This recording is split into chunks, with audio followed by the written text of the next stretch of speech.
Hello everyone, welcome to the new word with IITian thinking. तो दोस्तों, आज हम मोल कॉन्सेप्ट के टॉप 20 क्वेश्चन डिस्कस करने वाले हैं। और हाँ, एक चीज़ और बता दूं मैं आपको, ये सारे क्वेश्चन जो है ना, ये क्वेश्चन मैंने ये लेवल 1 वाले लिए हैं ना। अभी लेवल 2 लेवल 3 भी आएगा। तो ऐसे ऐसे अगर जो लेवल 5 तक कर लिया तो JEE एडवांस तक का कोई भी क्वेश्चन कर लेगा। इसको हमने लेवल 1 नाम दिया है। तो लेवल 1 जो भी रेलेवेंट क्वेश्चन है, सारे रेलेवेंट क्वेश्चन कहीं ना कहीं PYQ से लिए गए हैं, कहीं ना कहीं NCERT से लिए गए हैं। ठीक है, हम क्वेश्चन के थ्रू कॉन्सेप्ट डिस्कस करेंगे और आपका रिवीजन भी इस तरीके से हो जाएगा। टू दी पॉइंट चीज़ें हो जाएंगी और कम समय में हर क्वेश्चन आपको कुछ ना कुछ सिखाएगा। ठीक है, अपना सोल्यूशन ही इस तरीके से होता है कि आपको कुछ ना कुछ सीखने को ज़रूर मिलेगा इससे। ठीक है, आइए स्टार्ट करते हैं। पहला क्वेश्चन आपको था ये, आप क्वेश्चन को पढ़ लीजिए। ठीक है, क्या था भाई? What is the mass ratio of ethylene glycol molar mass given required for making 500 gram of 0.25 molar aqueous solution and 250 ml of 0.25 molar aqueous solution? ठीक है, तो इस क्वेश्चन को सॉल्व करने के लिए सबसे पहले आपको मोलैलिटी समझना होगा। क्या मोलैलिटी? मोलैलिटी जो होता है दोस्तों, वो क्या होता है? Number of moles of solute, number of moles of solute divide by mass of solvent in kg, divide by mass of solvent in kg, mass of solvent in kg लेना है। सबसे इंपॉर्टेंट बात यही है। मान लो अगर आपको कभी ऐसा लिखा हो कि, एग्जाम्पल ले लेता हूँ, है ना, मैंने बोला कॉन्सेप्ट भी डिस्कस, 2 मोलर सोल्यूशन लिखा, 2 मोलर, तो स्मॉल m से लिखते हैं मोलैलिटी को, ये भी आप याद रख लेना। तो इसका मतलब हुआ 2 मोल सोल्यूट होंगे, 2 मोल सोल्यूट कितने में? इन 1 kg of solution, in 1 kg of solvent, kg of solvent, है ना, सॉल्वेंट लेते हैं। ठीक है, अब देखिए आपको यहाँ पे दो चीज़ें गिवन है। क्या क्या बोला है? 2 सॉल्यूशन। आपको पहला कंडीशन हम लगाएंगे, केस नंबर 1 अगर हम लिखेंगे यहाँ पे, केस नंबर 1, उसमें क्या गिवन है? आपको 500 ग्राम सॉल्वेंट गिवन है, 500 ग्राम सॉल्वेंट गिवन है। ठीक है, बोला ना required for making 500 gram of molar aqueous solution and, ठीक है, तो यहाँ पे वही हुआ। और आपके पास मोलैलिटी कितना गिवन है? 0.25 इतना मोलर गिवन। ठीक है, तो ये सॉल्वेंट में कंफ्यूज नहीं होना। सोल्यूट तो आपके पास ग्लाइकॉल हो गया ना, सॉल्वेंट बाकी रिमेनिंग हो गया 500 में जो मिक्स किया जा रहा है। तो क्योंकि सोल्यूट और सॉल्वेंट मिलके सॉल्यूशन बनाते हैं, तो यहाँ पे आपको मोलैलिटी गिवन है तो फार्मूला अप्लाई कर दी 0.25, और यहाँ पे आपके पास क्या हो जाएगा? वेट, मोल क्या होता है? वेट अपॉन मॉलिकुलर वेट, हमने क्या वैल्यू दे दिया? वेट 1, है ना, अपॉन मॉलिकुलर वेट आपको 62 गिवन है एथिलीन ग्लाइकॉल का। और यहाँ पे मास ऑफ सॉल्वेंट 500 ग्राम था, लेकिन इसको हम kg में चेंज कर लेंगे तो डिवाइड बाई 1000 कर लेंगे, तो आपके पास ये निकल गया 0.25, और ये क्या हो जाएगा? वेट 1 62, और आपके पास क्या हो जाएगा? 1000 डिवाइड बाई 500 हो जाएगा। ठीक है, तो यहाँ से आपके पास इक्वेशन नंबर ये हमारे पास 1 इक्वेशन निकल के आ गया।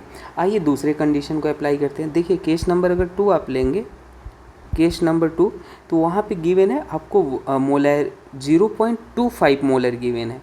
मोलर, अब मोलर देखो भाई, ये मोलैलिटी का था, अब मोलैरिटी समझ लेते हैं। मोलैरिटी, मोलैरिटी क्या होता है?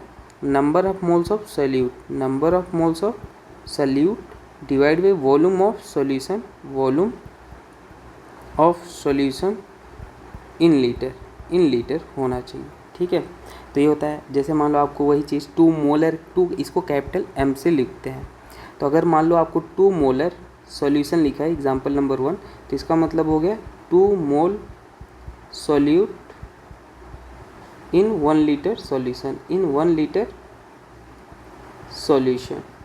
ठीक है, तो यहाँ से आप सॉल्व कर लो, तो आपके पास क्या आ जाएगा? आपके पास मोलैरिटी गिवन था 0.25 मोलर आपको गिवन था मोलैरिटी, और number of moles of solute आपके पास, सोल्यूट तो वही है W2 मान लेते हैं, और यहाँ पे मोलर मास कितना हो? 62, और वॉल्यूम ऑफ सॉल्यूशन हम लिखेंगे लीटर में चेंज करके लिखेंगे, 250 आपके पास ml था, तो हम उसको लीटर में चेंज करके डायरेक्टली लिख दिए अपॉन 250। ये आपके पास इक्वेशन नंबर 2 आ गया। अब एक काम करते, इक्वेशन 1 और इक्वेशन 2 को आप डिवाइड कर दो।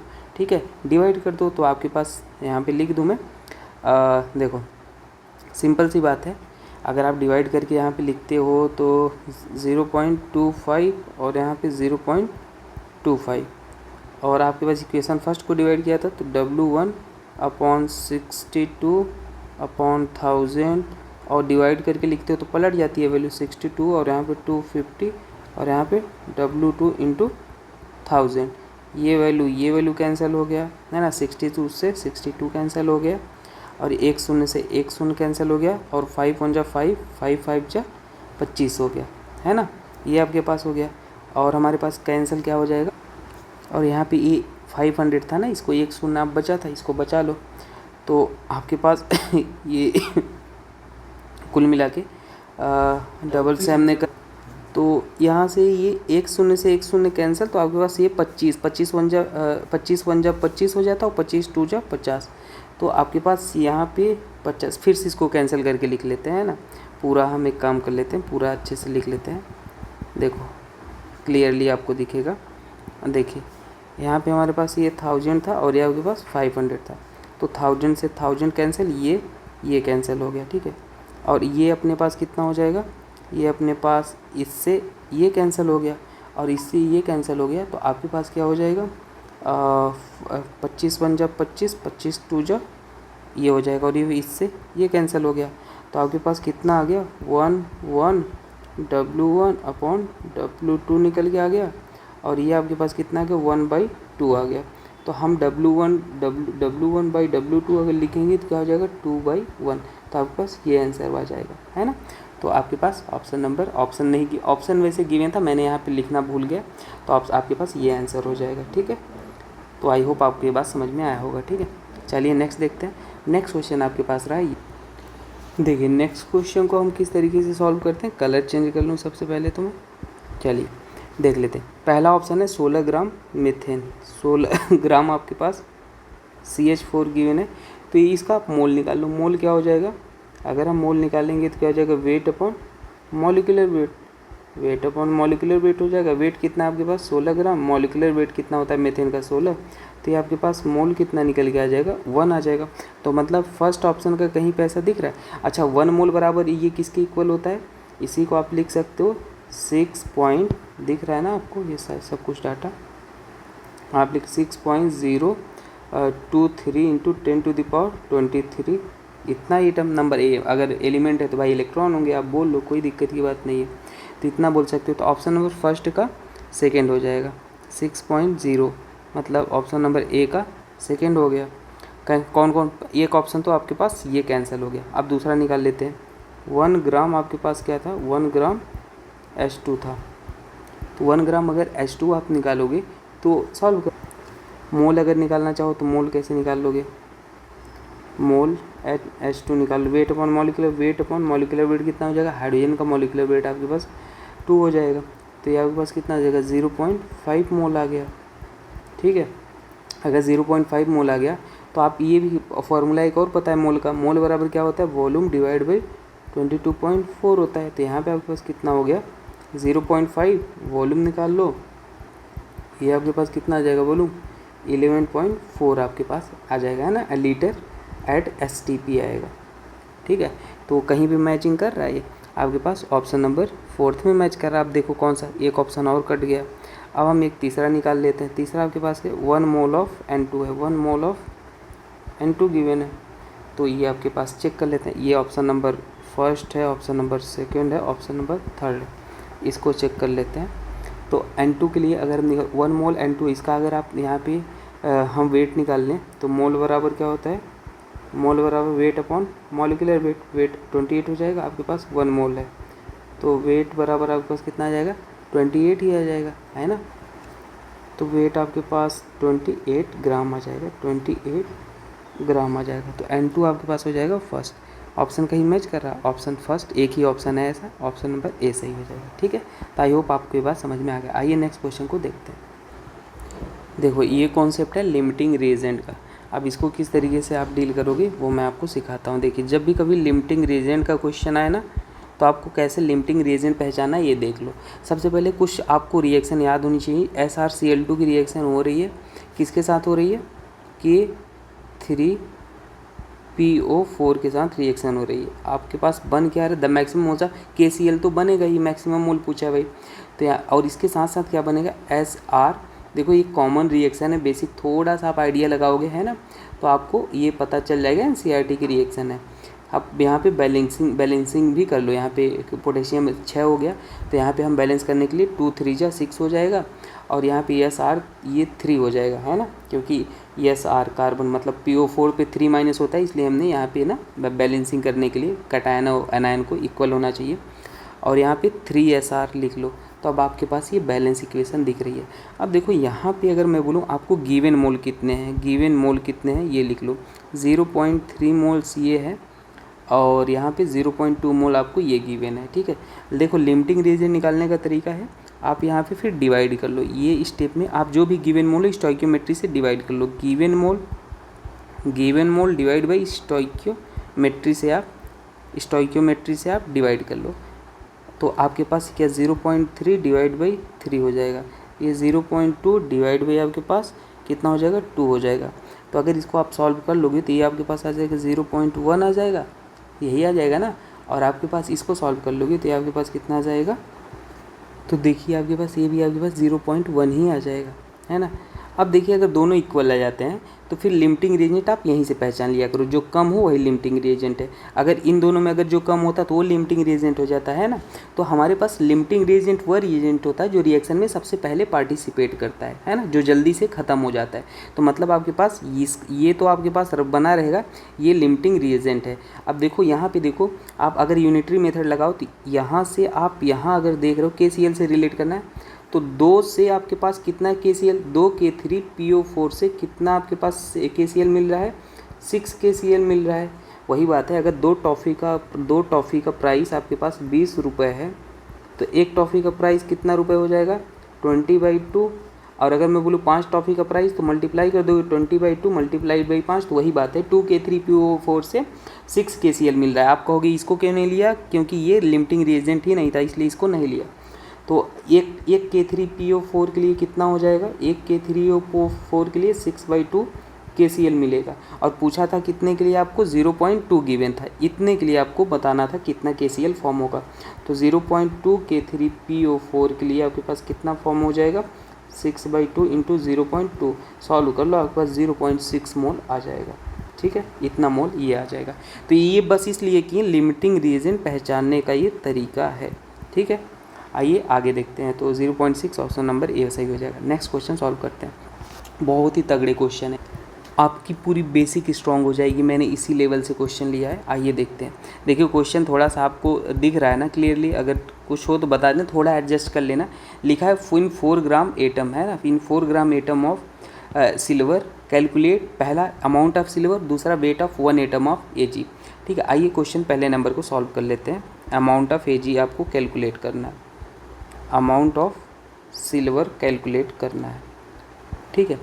देखो हमें पता है, क्या पता है, कभी भी कोई चीज़ अगर ग्राम एटम करके लिखा हो, मैंने नोट करके सब लिख लेना, ग्राम एटम करके लिखा हो, ग्राम एटम करके लिखा हो तो उसको क्या बोलते हैं, मोल बोलते हैं, मोल बोलते हैं भाई, लिख लेना इसको ब्रैकेट में। लैंग्वेज प्रॉब्लम आ जाता है आप ग्राम समझते रहे तो, ठीक है। ग्राम एटम लिखा जाए मोल आता है, ठीक है। अब देखते हैं, सॉल्व करते हैं। अब आपको बोला था कि आपको अमाउंट ऑफ सिल्वर बताना है। तो देखो अगर कोई भी चीज़, एक मोल जो होता है किसी भी एलिमेंट के मॉलिक्यूलर वेट के बराबर होता है। मैंने क्या बोला, जो यहाँ पे मोल होता है, अगर मैं बोलूँ एक मोल, एलिमेंट सिल्वर है, एक मोल ऑफ Ag अगर मैं बात करूँ तो सिल्वर का मॉलिक्यूलर वेट के बराबर हो जाएगा। जो भी एलिमेंट हो उसके मॉलिक्यूलर वेट के बराबर होगा। 1 mole of any element molecular weight of that element. तो आपके पास सिल्वर का मॉलिक्यूलर वेट कितना होता है 108 ग्राम होता है। 1 मोल, ये स्ट्रॉन्ग करके पॉइंट करके लिख लेना है ना। मॉलिक्यूलर वेट अगर गिवन है तो आपके पास किसी भी एलिमेंट का मॉलिक्यूलर वेट 1 मोल के बराबर हो जाएगा। अब देखो अगर मैं 1 मोल ऑफ Ag इतना 108 ग्राम है ना, आपको बताना कितना है 4 ग्राम एटम ऑफ सिल्वर का अमाउंट ऑफ वेट निकालना है। तो देखो टॉफ़ी वाला रूल लगा लेना है, मतलब अगर 1 मोल से 108 ग्राम मिल रहा है, नहीं समझे, 1 मोल से 108 ग्राम सिल्वर है, तो आपसे पूछा क्या है कितना 4 ग्राम एटम 4 ग्राम एटम से पूछा है। 4 ग्राम एटम, या आप क्या बोल लोगे इसे को 4 मोल, ग्राम एटम मतलब मोल। 4 मोल ऑफ Ag कितना ग्राम होगा, कितने ग्राम Ag के बराबर होगा, तो 108 मल्टीप्लाइड बाई 4। तो आपके पास ये आंसर कितना आ जाएगा 432 ग्राम आ जाएगा, ठीक है। तो ये चीज़ हो गया। दूसरा क्वेश्चन को सॉल्व कर लेते हैं। देखिए दूसरा क्वेश्चन आपसे था weight of 1 atom of silver. तो देखो कोई भी चीज़ अगर 1 मोल है तो 1 mole of 1 mole of Ag कितना एटम कंटेन करता है? 6.022 या 23 भी लिखते हैं, 23 एटम कंटेन करता है। कोई भी चीज़ 1 मोल अगर है तो उसमें कितने नंबर ऑफ एटम मॉलिक्यूल जो भी होंगे इतने 6.022 इंटू 10⁻23 एटम होते हैं। आपसे पूछा क्या था? एक एटम, वही 2 टॉफ़ी का मूल्य 20 रुपये, तो एक टॉफ़ी का डिवाइड कर लोगे तो एक एटम ऑफ सिल्वर कितना मॉलिक्यूल कंटेन करेगा? 6.022 इंटू 10⁻23 डिवाइड बाई आपके पास क्या हो जाएगा? डिवाइड बाई आप 1 मोल 6.0 मतलब 1 ही कर लोगे, सिंपल देखो 1 ही कर लोगे। लेकिन आपसे ये किसके टर्म्स में पूछा था? ग्राम के टर्म से, वेट पूछा था, तो आपको ग्राम के टर्म्स में निकालना है। तो हम एक काम कर लेते हैं ना, इसको ऐसे ही रहने देते हैं। अब देखो, तो हम इसको एक एटम ऑफ Ag कितना ग्राम Ag के बराबर है? एक एटम ऑफ Ag कितना ग्राम Ag के बराबर है? देखो बहुत ही इंटरेस्टिंग क्वेश्चन है, देखो मैं बताता हूँ सिंपल। अरे यार देख से इसको मैं थोड़ा सा क्या हो जा रहा है इसको, तो यहाँ पे एटम लिखते जाओ। अब देखो, तो एक एटम जो Ag होता है, एक एटम ऑफ Ag का हमें वेट बताना है। तो यहाँ पे देखो, एक एटम ऑफ Ag, तो ये आपके पास ये जो 6.022 है, ये किसके बराबर है? 1 मोल ऑफ Ag के बराबर है। और 1 मोल ऑफ Ag को आप क्या लिख सकते हो भाई? यहाँ पे देखो, इस वाले पॉइंट से 100, क्योंकि ग्राम में जाना है ना, 108 ग्राम ऑफ Ag लिख सकते हो। समझ आ रहा है आपको? तो मतलब आप ये बात यहाँ से कंक्लूड कर सकते हो कि 6.022 इंटू 10⁻23 जो एटम होते हैं, है ना, आप इस बात से कंफ्यूज ही मत हो, यहाँ से कंफ्यूज मत हो। यहाँ पे देखो, ये आप बोल सकते हो ना, ये आप बराबर है इसके, ये इस दोनों के बराबर 1 मोल ऑफ Ag बराबर 108 ग्राम ऑफ Ag के। तो मतलब 1 मोल में कितने एटम होते हैं? 1 मोल में 6.022 इंटू 10⁻23 एटम होते हैं। तो हम इसको लिख सकते हैं, इतने एटम में कितने ग्राम Ag होगा? 108 ग्राम Ag होगा। अब पूछा था एक एटम का, भाई वेट बता दो, तो एक एटम के लिए कितना आ जाएगा? 108 डिवाइड बाई 6.022 इंटू 10⁻, यहाँ 0 लिख लेना, 23 और इंटू, हाँ हो गया, इंटू 1 ही हो जाएगा, वो तो हो ही गया, कोई दिक्कत की बात नहीं, 1 क्या ही लिखना। तो आपके पास ये जब सॉल्व कर लोगे तो आ जाएगा 7.93 इंटू 10⁻23 ग्राम। तो ये बेसिक के क्वेश्चन है ना। मैंने एक चीज़ कोशिश की है आपको एक्सप्लेन करने की, कुछ डाउट हो कमेंट में पूछ लेना। आइए नेक्स्ट क्वेश्चन को देखते हैं। How many grams of atom in 1 atom? How many grams of atom are there in 1 atom? तो देखो फिर से वही वाला क्वेश्चन है, ये आपके डाउट क्लियर ही हो जाएंगे आज की बात से। मैंने बोला 6.023 इंटू 10⁻23 ग्राम बराबर क्या होता है? इसे ये किसके बराबर होता है? 1 मोल के बराबर होता है ना, 1 मोल के बराबर होता है। चाहे आप इसी को लिख सकते हो 1 ग्राम एटम के बराबर होता है, यही लिख सकते हो ना, 1 ग्राम एटम के बराबर होता है। तो हमको पूछा क्या है? जो पूछा है ग्राम एटम से एटम पूछा है, तो हम ग्राम एटम से एटम लिख लेते हैं। तो मतलब 1 ग्राम एटम बराबर आप क्या लिख सकते हो? 1 ग्राम एटम बराबर 6.023 इंटू 10⁻23। तो क्या पूछा था? How many grams atom are there in 1 atom? तो अगर या इसको ऐसे लिख लो, 1 एटम पूछा था तो एटम वाले को पहले 6.023 इंटू 10⁻23 बराबर 1 ग्राम एटम। तो एक एटम बराबर कितना ग्राम आ जाएगा वेट? एक एटम बराबर 1/6.023 इंटू 10⁻23, इतना आपके पास ग्राम एटम आ जाएगा भाई, ग्राम एटम आ जाएगा। तो आप इसको सॉल्व कर लोगे तो 1.66 इंटू 10⁻24 ग्राम एटम बोल लो, या इसी को मोल बोल सकते हो। ठीक है, तो सारे अच्छे क्वेश्चन हैं, आपके कॉन्सेप्ट क्लियर हो जाएंगे। चलिए आगे देखते हैं। कैलकुलेट द नंबर ऑफ, चलो ये क्वेश्चन बहुत ही ज़बरदस्त क्वेश्चन है, इसको मैं पहले वो लाइन खींच लेता हूँ, है ना, 3 पार्ट में बताऊँगा। ये डिसबैलेंस हो रहा है, क्यों समझ नहीं आ रहा है। चलो कोई बात नहीं, हम यहाँ से सॉल्यूशन करते हैं इसका। ठीक है, देखो आपसे पूछा है calculate the number of atom of each type that present in 3.42 gram of sucrose. Number of atom calculate करना। तो देखो आपके पास जो कंपाउंड गिवन है C12H22O11, इसका अगर मॉलिक्यूलर वेट निकालोगे तो 12 इंटू 12 कार्बन है, कार्बन का 12 होता है, 22 हाइड्रोजन है, एक हाइड्रोजन का इतना मॉलिकुलर वेट निकालना है, 11 ऑक्सीजन है और एक ऑक्सीजन का 16 होता है। तो ये आप ऐड कर लोगे, आ जाएगा 342 ग्राम पर मोल आ जाएगा, मॉलिकुलर वेट आ जाएगा। ठीक है, कोई दिक्कत की बात नहीं है। ये आपके पास ग्राम आ गया, ग्राम ही वेट लिख लो। ठीक है, आपसे पहला क्वेश्चन हम निकालते हैं। पहला क्वेश्चन अगर मैं बोलूँ आपको, ये देखो कितना C12H22O11 गिवन है। तो मतलब अगर मैं वो देखूँ यहाँ पे एक C12H22O11 है ना, ये गिवन है, इसको सुक्रोज बोलते हैं। तो इसका अगर मॉलिकुलर वेट देखेंगे तो कितना हो जाएगा, 342 ग्राम मॉलिकुलर वेट आ गया, है ना। या अगर इसमें आप कार्बन देखना चाहो कितने कार्बन है, तो एक मॉलिक्यूल में वन मॉलिक्यूल ये आपके पास ऐसे लिखो, 1 मोल ऑफ C12H22O11 कंटेन कितना ऑक्सीजन कार्बन कंटेन किया हुआ है, ऑक्सीजन कंटेन कार्बन कितना 12 mole carbon, 12 mole of carbon, और क्या लिया है भाई 11 मोल ऑफ ऑक्सीजन, जितने ऑक्सीजन है, और आपके पास 22 मोल ऑफ हाइड्रोजन। सिंपल आप लिख लो।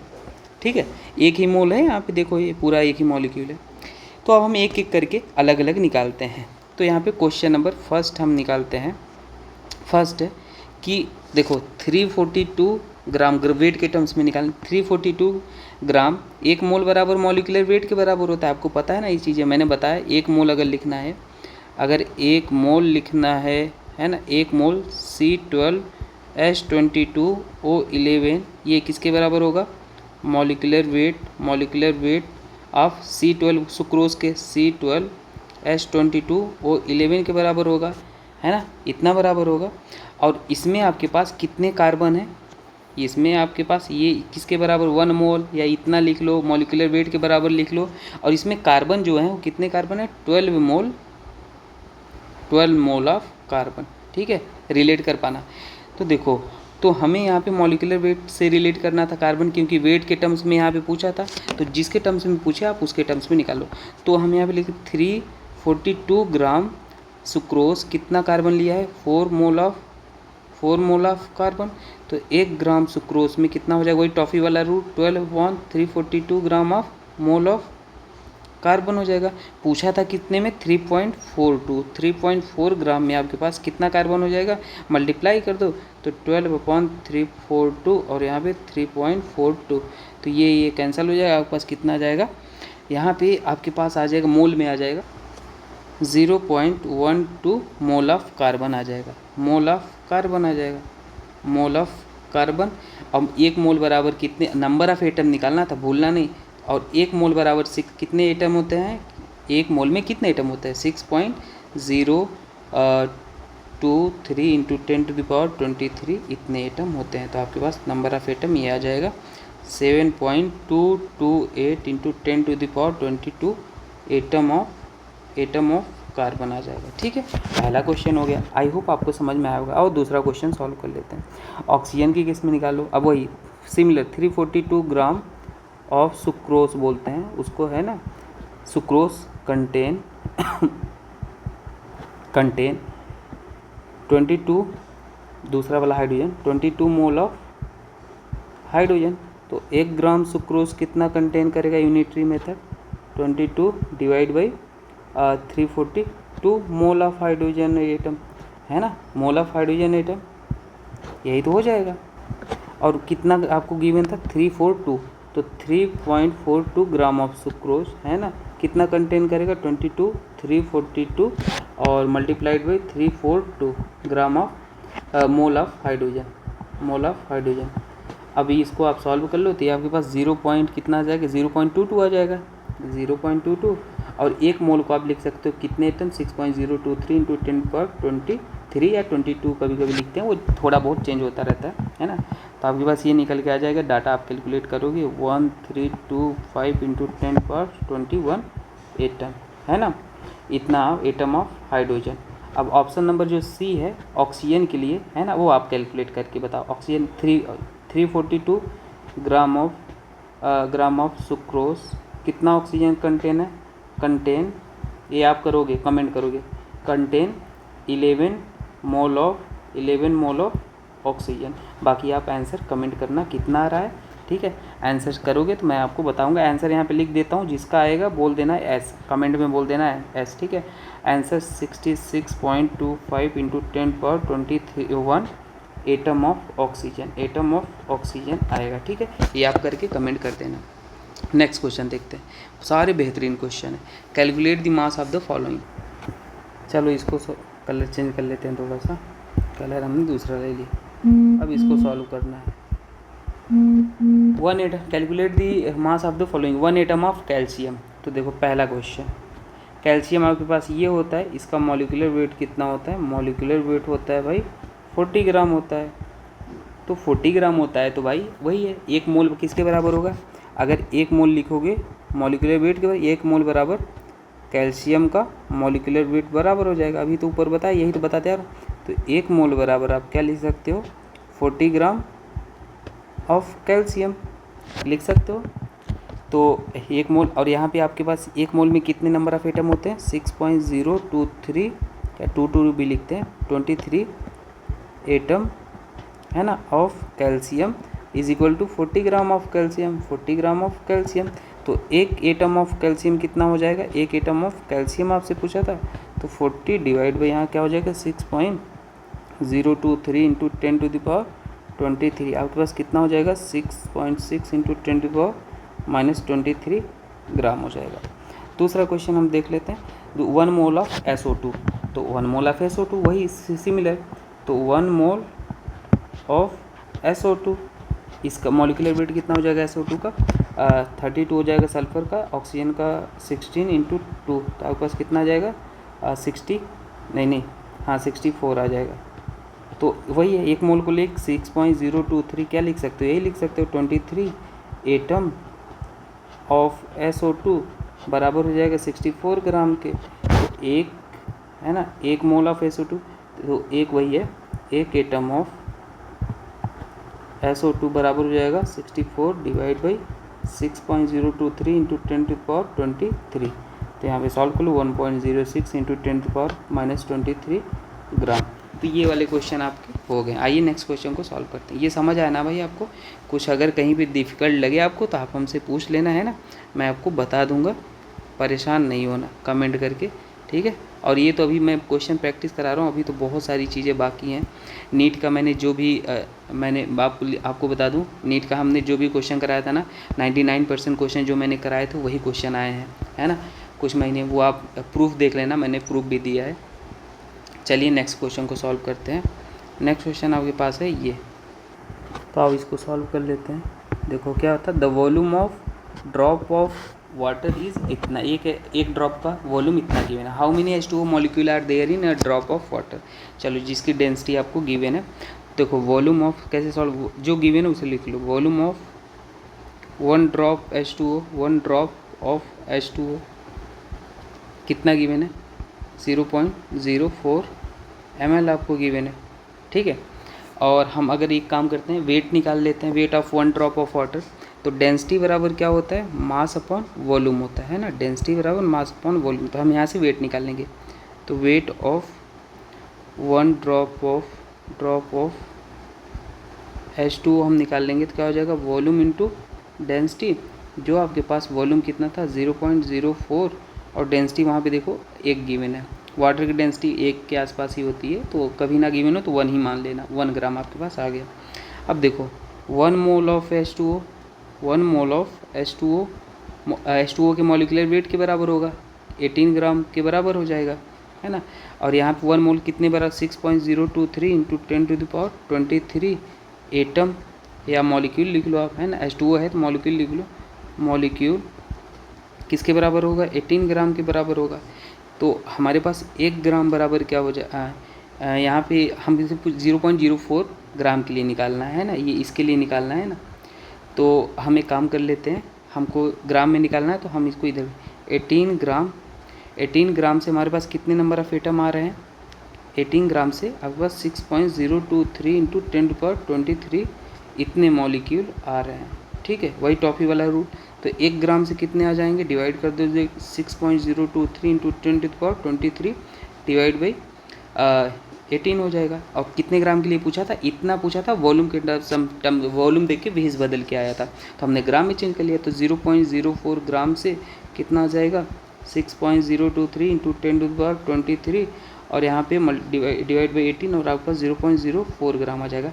इसको बस सॉल्व कर लो और सॉल्व कर लो तो 1.3384 इंटू 10⁻21 मॉलिक्यूल आ जाएगा। ठीक है, मॉलिक्यूल में कई एटम से मिलके बना होता है ना, कई सारे एलिमेंट होता है। चलिए नेक्स्ट देखते हैं, calculate the total number of electron in 3.2 gram of oxygen. चलो ये भी क्वेश्चन है, नंबर ऑफ इलेक्ट्रॉन को कैसे कैलकुलेट करते हैं इसको भी मैं आपको सिखा देता हूँ। देखिए total number 3.2 gram of oxygen gas, तो ऑक्सीजन गैस आपके पास O2 गैस होता है। ठीक है, O2 इस फॉर्म में पाया जाता है। तो अगर मैं साफ साफ यहाँ पे देखूँ तो ऑक्सीजन आपके पास कितने एटम है ऑक्सीजन के भाई, ऑक्सीजन के पास 8 मतलब एक ऑक्सीजन के पास 8 इलेक्ट्रॉन होते हैं, एटॉमिक नंबर जो होता है वही तो होता है ना। और 2 ऑक्सीजन के पास कितने इलेक्ट्रॉन हो जाएंगे, 16 इलेक्ट्रॉन हो जाएंगे। E बराबर P बराबर Z होता है न्यूट्रल एटम के लिए, है ना, यही तो होता है E बराबर P बराबर Z। तो अब देखो आपके पास 16 इलेक्ट्रॉन आ गए, सीधी सी बात है। अगर मैं कहूँ मोल निकाल 3.2 ग्राम ऑफ ऑक्सीजन में, सबसे पहले आप मोल निकाल लो। मोल क्या हो जाएगा, ऑक्सीजन मतलब ये मोल निकाल रहे हैं ना, mole weight upon molecular weight, weight upon molecular weight 32 होता है ऑक्सीजन का।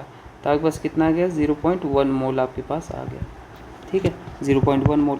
तो अगर हम इसको मोल को हटाएंगे तो 0.1 इंटू 6.022 या 23 लिख लो 23, आपके पास इतना मॉलिक्यूल आ जाएगा, इतना मॉलिक्यूल आ जाएगा।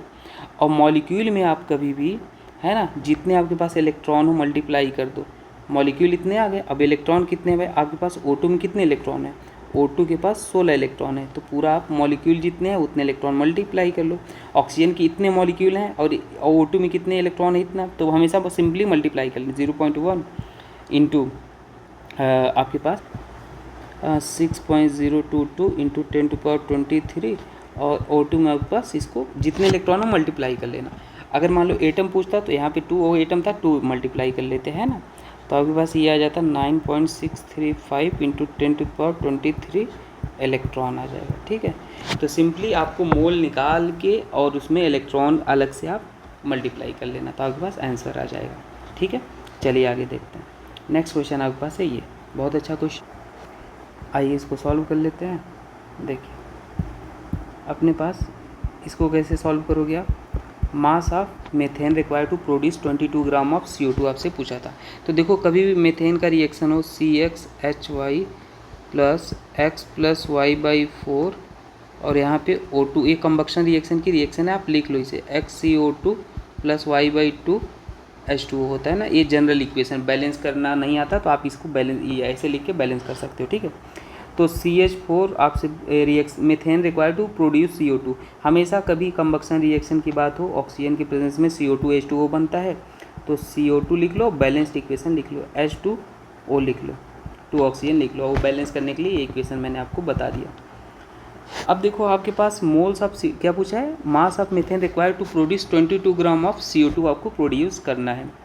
तो मास ऑफ मेथेन, तो देखो यहाँ पे 1 मोल है और आपके पास 1 मोल ये भी है, तो 1 मोल CH4 से आपके पास कितना मोल CO2 मिल रहा है, 1 मोल CO2 मिल रहा है।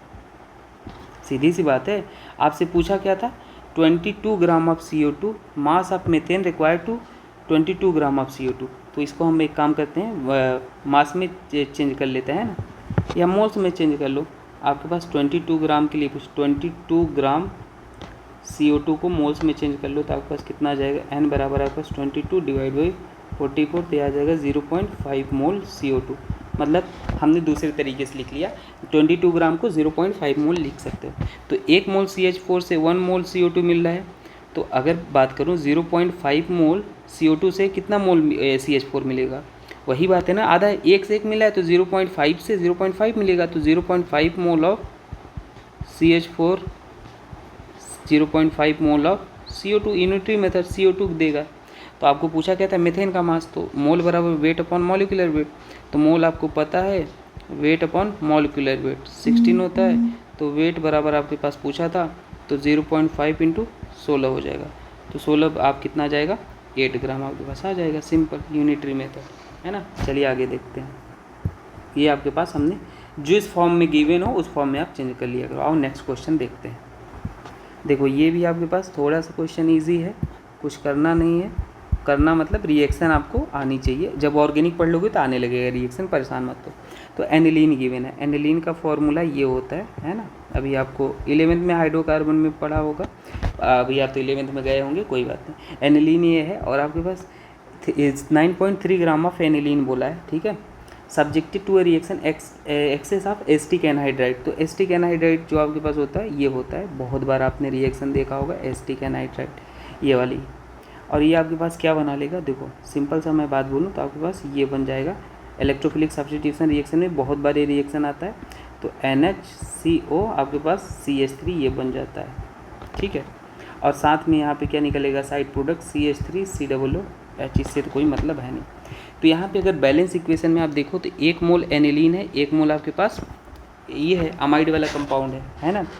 तो यहाँ से हम लिख सकते हैं एक जो मोल ऑफ एनिलीन है वो इक्वल है मोल ऑफ इसका इसको आप बोल लोगे एसिटिनालाइड बोलते हैं, है ना। इसे हम ए बोल लेते हैं, ए नाम दे देते हैं, चलो Na हो गया, है ना। Na के बराबर है, ठीक है।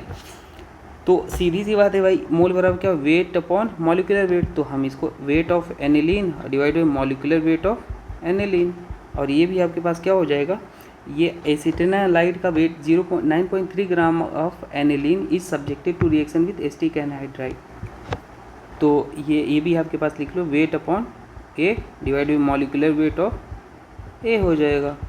तो यहाँ पे आपके पास वेट एनिलीन का गिवन था, कितना गिवन था, 9.3 ग्राम गिवन था। तो 9.3 और एनिलीन का मॉलिक्यूलर वेट आप निकाल लोगे तो 93 होता है। इसका मॉलिक्यूलर वेट यहाँ पे निकाल लो, गिवन भी होगा सब, मॉलिक्यूलर नहीं गिवन है तो निकाल लो ना भाई, मॉलिक्यूलर वेट 93 हो जाएगा, है ना। नाइट्रोजन कार्बन ही तो है। और आपके पास यहाँ पे क्या हो जाएगा, ये आपसे पूछा था तो ये हम वेट ऐसे ही लिख लेते हैं, और इसका अगर मॉलिक्यूलर वेट आप निकालोगे तो इसका मॉलिक्यूलर वेट कितना आ जाएगा, 135। तो 135 तो आपके पास वेट निकल के आ जाएगा वो 13.5 ग्राम, ये आंसर हो जाएगा, ठीक है। चलिए आगे देखते हैं। ये आपके पास नेक्स्ट क्वेश्चन PBS का क्वेश्चन, बहुत इजी क्वेश्चन है, इसको सॉल्व कर लेते हैं। देखो क्या बोला है, PBS इज ऑक्सीडाइज, O3 से रिएक्शन हो रहा है। तो ये कॉमन रिएक्शन है, बहुत सारी है, हर जगह आप देखते हो, PbSO4 और आपके पास O2 मिल जाएगा। बैलेंस करके लिखो, यहाँ पे 4 ऑक्सीजन कर लो और यहाँ पर 4 ऑक्सीजन कर लो, देखो बैलेंस है। तो बस 1 मोल ऑफ PBS, हाँ 1 मोल ऑफ PBS कितने मोल, बैलेंस इक्वेशन में देखो X मोल ऑफ O3, तो आपके साफ साफ दिख रहा है 4 मोल ऑफ O3 है ना, 4 मोल ऑफ O3 है। और क्या बोला था, Y मोल्स ऑफ O2 की, तो Y मोल्स O2, Y क्या है, यही है भाई आपके पास 4 मोल ऑफ O2 है ना। स्टोइकियोमेट्रिक बैलेंस इक्वेशन में हो गया, 4 आ गया। अब x प्लस वाई कर लो, x प्लस वाई बराबर 4 प्लस 4 कितना आ जाएगा, बस 8 आ जाएगा। ये तो सरल था क्वेश्चन, है ना। Next question, number of moles of methane required to produce 22 gram of CO2 after complete, number of moles of, इस बार मोल्स पूछ लिया है, सेम क्वेश्चन देख रहे हो, और ये भी JEE में पूछा है। तो ये तो मतलब अब हलवा ही हो गया होगा एकदम से। देखो कैसे हो जाएगा, CH4 और यहाँ पे आपके पास 2O2 और ये कितना हो जाएगा CO2, बैलेंस इक्वेशन वही लिख लो, मेथेन का H2O हो गया। अब देखो आपसे पूछा, सिंपल पहले निकाल लो, एक मोल से CO2 का रिलेट कर रहा है ना, 1 मोल मेथेन से 1 मोल CH4 से आपके पास क्या मिल रहा है, 1 मोल CO2 मिल रहा है, 1 मोल CO2 मिल रहा है। तो आप मोल ऑफ पहले CO2 निकाल लो, मोल्स ऑफ CO2 कितना, wait upon molecular wait, CO2 का 44 होता है तो 0.5 आ जाएगा। तो 0.5 मोल्स मेथेन से आपके पास वही CO2 से आपके पास कितना, 0.5 मोल CO2 मिलेगा। तो number of moles of methane, तो number of moles of methane कितना हो जाएगा आपके पास, 0.5 मोल हो गया। अब देखो लेकिन ये पावर के टर्म्स में पूछा था, 0.5 मोल मेथेन। तो एक काम कर सकते हैं क्या, हम इसको आगे करके लिख देते हैं। आगे करके देखो 5 × 10⁻⁻1 लिख लेंगे, लेकिन ये -2 बोला था। तो एक काम कर लेते हैं ना, क्या कर लेंगे, तो हम एक काम करते हैं 10⁻⁻1 और यहाँ पे 10⁻⁻1 से डिवाइड कर लेंगे, तो आपके पास क्या हो जाएगा बैलेंस, तो 5 ये आपके पास 10 ऊपर चला जाएगा, 10 हो गया, और यहाँ पे ये 10⁻⁻2 हो गया, तो ये 50 इंटू 10⁻⁻2, तो आपके पास आंसर कितना आ गया, 50 आ गया। तो बस रीअरेंज करना था, है ना, इंटीजर टाइप क्वेश्चन था, तो ये हो जाएगा। आइए नेक्स्ट क्वेश्चन देखते हैं। नेक्स्ट क्वेश्चन है 10 ml of gases hydrocarbon on combustion gives 40 ml of CO2। ठीक है, ये था। तो आओ इसको पहले बैलेंस इक्वेशन आप ऐसे करते हो, क्या वाला, CXHY और यहाँ पे अपने पास कुछ नहीं पता था O2, और आपके पास क्या हो जाएगा, O2 क्यों ही लिख रहे हो, x प्लस मैंने क्या x प्लस y/4, और ये आपके पास क्या हो जाएगा O2, और यहाँ आपके पास हो जाएगा XCO2 और आपके पास y/2, और ये कितना हो जाएगा H2 हो जाएगा। ये बैलेंस इक्वेशन है। तो बोला है 10 ml of gases hydrocarbon on combustion gives 40 ml of CO2 and 50 ml of water.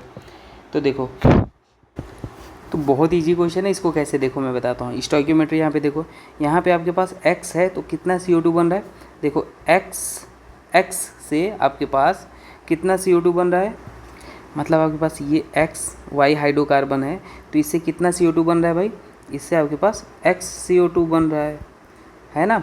तो वही बात है, आपके पास अगर XY से XCO2 बन रहा है, तो मैं बोलूँ अगर 10 ml ये चीज़ गिवन है, तो आपके पास ये कितना बनेगा, 10x बनेगा, 10XCO2 बनेगा। उसी तरीके से अगर XY हाइड्रोकार्बन से आपके पास देखो, यहाँ पे XY मैं ऐसे समझाने के लिए लिख रहा हूँ, है ना, यहाँ पे आपके पास कितना बन रहा है, XY से आपके पास y/2 H2O फॉर्म हो रहा है, तो आपके पास कितना ये गिवन था, सिंपल सी बात है, 10 एक XY से आपके पास y/2 बन रहा है, तो एक टॉफ़ी वाला रूल लगाओ, एक टॉफ़ी का 2 टॉफ़ी का प्राइस आपके पास 20 रुपये है, तो एक टॉफ़ी का प्राइस कितना हो जाएगा, 20/2 हो जाएगा। तो अगर एक टॉफ़ी का मैं बोलूँ इतने टॉफ़ी का प्राइस इतना है, तो एक टॉफ़ी का प्राइस कितना हो जाएगा, आप डिवाइड कर दोगे, y/2 है ना, डिवाइड बाई 1 हो जाएगा। और आपसे पूछा क्या था, 10, इसमें क्या पूछा था, हाँ XY गिवन था, 10 के लिए पूछा था ना भाई, तो 10 से यहाँ पे क्या हो जाएगा, मल्टीप्लाइड बाई 10 हो जाएगा, सिंपल। अरे भाई इतने से y/2 बन रहा है तो 10 से मल्टीप्लाई कर दो, इतने से x बन रहा है CO2, तो 10 से इतना बनेगा, सीधे वो यहाँ पे टॉफ़ी वाला भूल जाओ, कोई दिक्कत नहीं है। अब देखो, आपको गिवन था कि जो CO2 फॉर्म हो रहा है वो कितना फॉर्म हो रहा है भाई, 40 ml CO2, तो 40 ml CO2 है, और H2O जो फॉर्म हो रहा है वो कितना है, 50 ml H2O है। तो यहाँ पे CO2 आपके पास कितना हो जाएगा, 10x से पता है 10x बराबर 14 हो जाएगा, और H2O आपके पास कितना हो जाएगा, y/2 इंटू 10 बराबर 50 हो जाएगा। सॉल्व कर लो, 10 1 जा 10, 10 4 जा 14, तो x बराबर 4 हो जाएगा।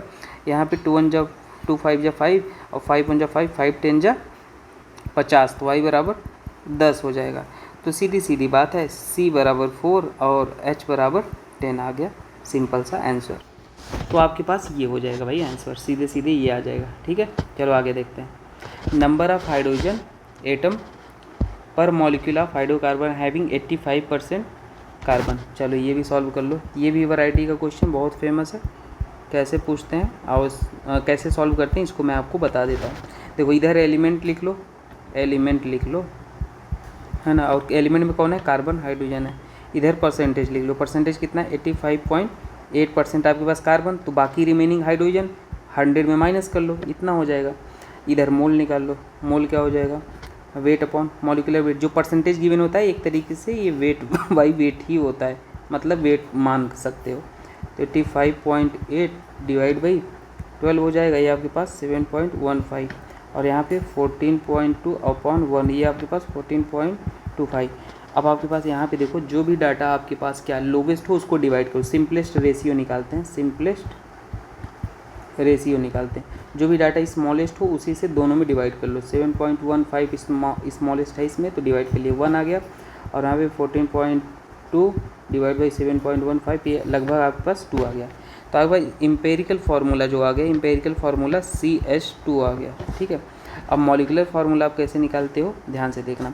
Molecular formula, empirical formula multiplied by n बराबर क्या होता है, मॉलिकुलर फार्मूला। तो इम्पेरिकल फार्मूला CH2 था, और ये आपके पास n रहने दो, और यहाँ पे मॉलिकुलर फार्मूला आपके पास तो नहीं पता था, तो मॉलिकुलर फार्मूला आपके पास नहीं पता था, तो इसको हम एक काम कर सकते हैं, CH2 का मोलर मास कितना हो जाएगा, मोलर मास के टर्म्स में निकाल लो, तो 12 + 2 14 हो जाएगा। और यहाँ पे n मॉलिकुलर फार्मूला आपको गिवन था 84, तो n बराबर कितना आ जाएगा 14, और ये आपके पास 6 आ जाएगा।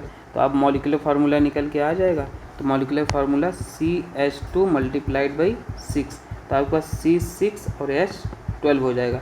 सॉल्व कर लो, C और H2 आ जाएगा, ये तो एम्पिरिकल है, मॉलिकुलर आपके पास वही हो जाएगा C6H12, है ना। तो सिंपल था ये क्वेश्चन, तो ऐसे निकालते हैं। चलिए आगे बढ़ते हैं ना। Next question, on complete combustion 0. इतना gram of organic compound give इतना ग्राम ऑफ CO2। ये भी सिंपल क्वेश्चन, कैसे सॉल्व करेंगे आइए सॉल्व कर लेते हैं। देखिए सिंपल सी बात है, weight of carbon in 0.792 gram of CO2।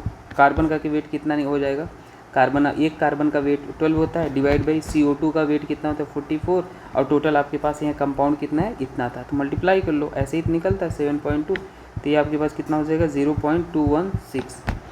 ये आपके पास आ गया वेट ऑफ कार्बन इन इतना ग्राम ऑफ CO2 में इतना कार्बन आ गया। अब परसेंटेज ऑफ कार्बन निकाल, percentage of carbon in compound आपको निकालना है।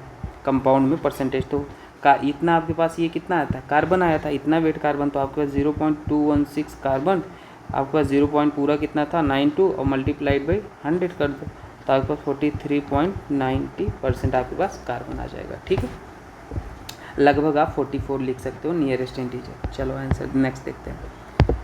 नेक्स्ट आपके पास zinc react with hydrochloric acid, zinc का रिएक्शन हाइड्रोक्लोरिक एसिड के साथ करा दो। बहुत famous reaction, S block ZnCl2, और देखते हो P ब्लॉक में भी, और ये H2 बनेगा। ठीक है, बैलेंस करके लिख लो।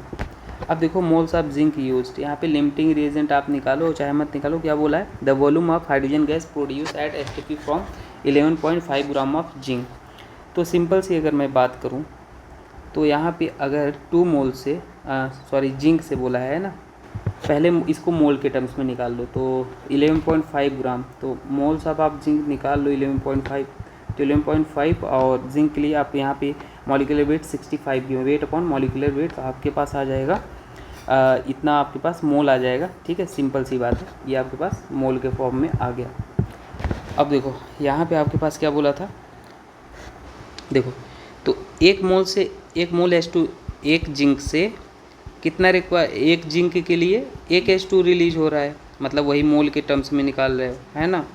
तो पूछा कितने के लिए था, इतने मोल के लिए पूछा था। वही एक टॉफ़ी का मूल 1 रुपये है तो 2 टॉफ़ी का मूल 2 रुपये, तो एक जिंक से एक H2 निकल रहा है, तो इतने मोल से कितना निकलेगा, तो 11.5 से 65 पॉइंट से आपके पास कितना H2, इतने जिंक से कितना H2 निकलेगा, 11.5 अपॉन 65.5 H2 निकलेगा।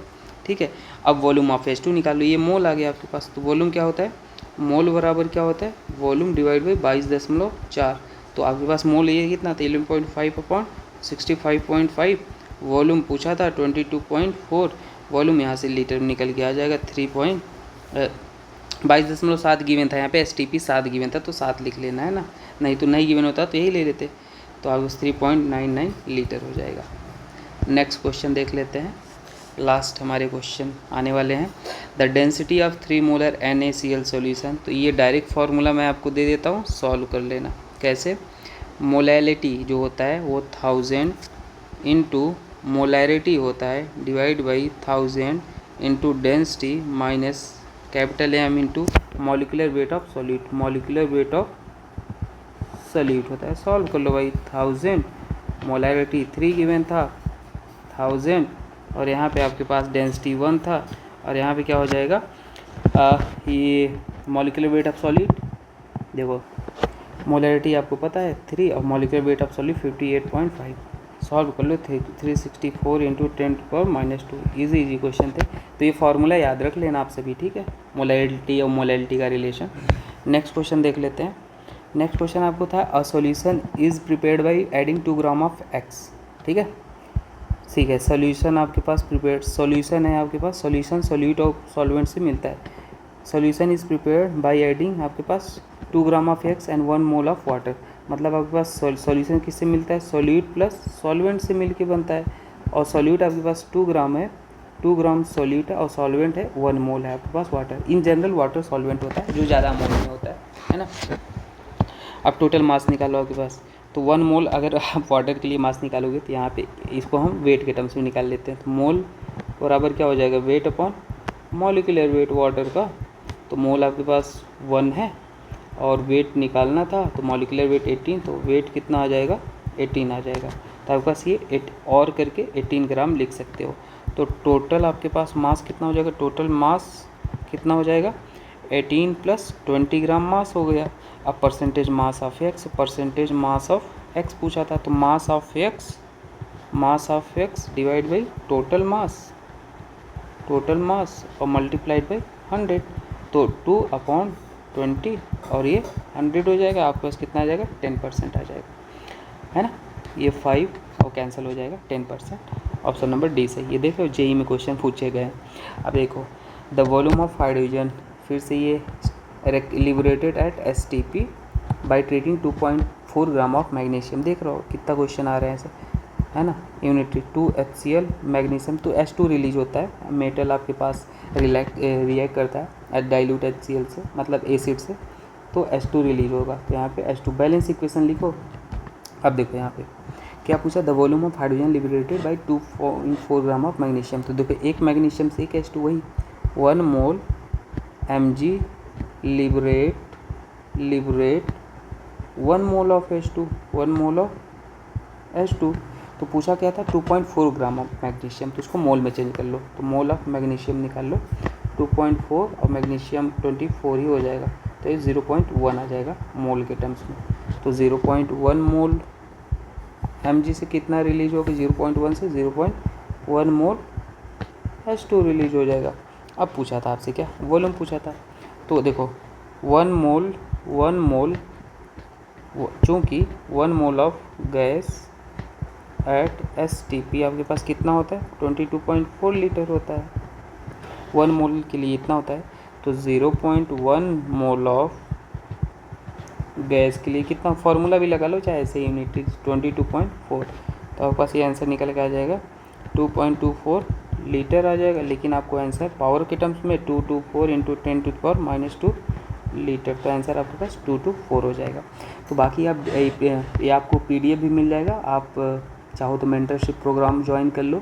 नीट का क्वेश्चन हमारा 45 क्वेश्चन मैच किया था। देखो हम कोई भी पैसा वैसा नहीं लिए थे, लेकिन हाँ मेंटरशिप अब जो हम करा रहे हैं 99 रुपीज़ लेंगे, क्योंकि सिंसियर बच्चे जुड़े जो डेडिकेटेड वे में पढ़ाई करना चाहते हैं, उन्हें रेलेवेंट चीज़ें मिले।